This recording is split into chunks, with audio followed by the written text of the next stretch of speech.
ప్రస్తుతం మనం 4వ వార్డ్ బీఆర్ఎస్ అభ్యర్థి జంపా గారితో ఉన్నాము. వారిని ఈ యొక్క గతంలో కౌన్సిలర్గా చేశారు. ప్రస్తుతం వారే మరి అభ్యర్థిగా ఉన్నారు. వారిని ఈ యొక్క వార్డు సంబంధించిన సమస్యలను తెలుసుకుందాం.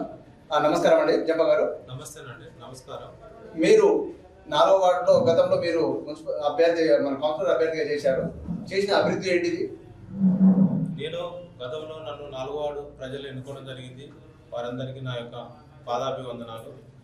గతంలో నేను అభివృద్ధి పనులు చాలా చేసిన. సీసీ రోడ్లు, సైడ్ డ్రైనేజీ, చాలా పనులు, సెంట్రల్ లైటింగ్, చాలా పనులు, అభివృద్ధి పనులు చేయడం జరిగింది. గత 30 సంవత్సరాల నుంచి కాంగ్రెస్ ప్రభుత్వం మా వార్డుని పట్టించుకోకుండా, మాది చాలా అంటే చాలా వెనుకబడిన వార్డు. ఆ వార్డులలో 30 సంవత్సరాల నుంచి ఎవరు చేయని అభివృద్ధి పనులు నేను సీసీ రోడ్లు, సైడ్ డ్రైనేజీలు ప్రతి వార్డులలో వేయించిన. కొన్ని వార్డులలో పెండింగ్ ఉన్నాయి, అవి కూడా చేస్తాను ఒక ధైర్యంతో వార్డు అభివృద్ధి చేసింది. కాబట్టి ఈసారి కూడా నన్ను గెలిపిస్తారనే నమ్మకంతో నేను ముందుకెళ్తున్నాను. గతంలో చేసిన పనులు పెండింగ్ మేజర్ సమస్య ఏమిటి? మాకు గతంలో కొన్ని అభివృద్ధి పనులు చేసిన. ఇప్పుడు మెయిన్ పెండింగ్ సమస్య ఏంటంటే మా వార్డులో సీసీ రోడ్డు, సైడ్ డ్రైనేజీ, ముఖ్యంగా 32 kV కరెంట్ లైను, అది కూడా కొద్ది వరకు చేసిన.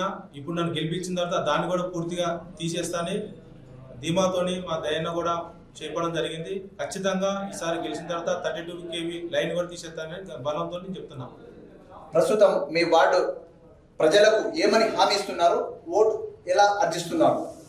నేను ప్రజలకి ఏమని హామీ ఇస్తున్నా అంటే, మెయిన్ నన్ను గెలిపించుకుంటే మా వార్డులో ఇందిరమ్మ ఇల్లు, డబుల్ బెడ్రూమ్లు నన్ను గెలిపించుకుంటే మా వార్డులో నిరుపేదలు, పగటివేష కళాకారులు, తర్వాత సంచార జాతులు ముఖ్యంగా ఉండడం జరిగింది.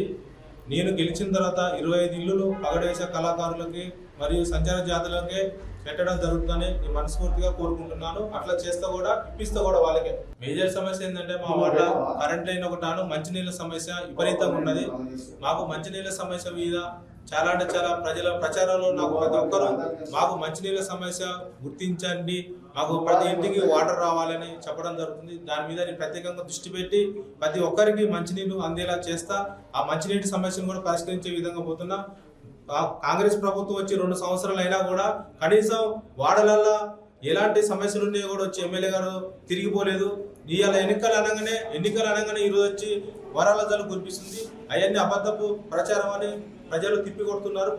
ప్రచారంలో భాగంగా ప్రతి ఒక్కరికి మంచినీటి సమస్య, తర్వాత హైటెన్షన్ వైరు, కొన్ని సీసీ రోడ్లు, సైడ్ డ్రైనేజీలు స్పష్టంగా ఈసారి గెలిచిన తర్వాత తప్పకుండా వాటిని నెరవేర్స్తానని ప్రజల నుండి హామీ తీసుకొని ముందుకెళ్తున్నాను.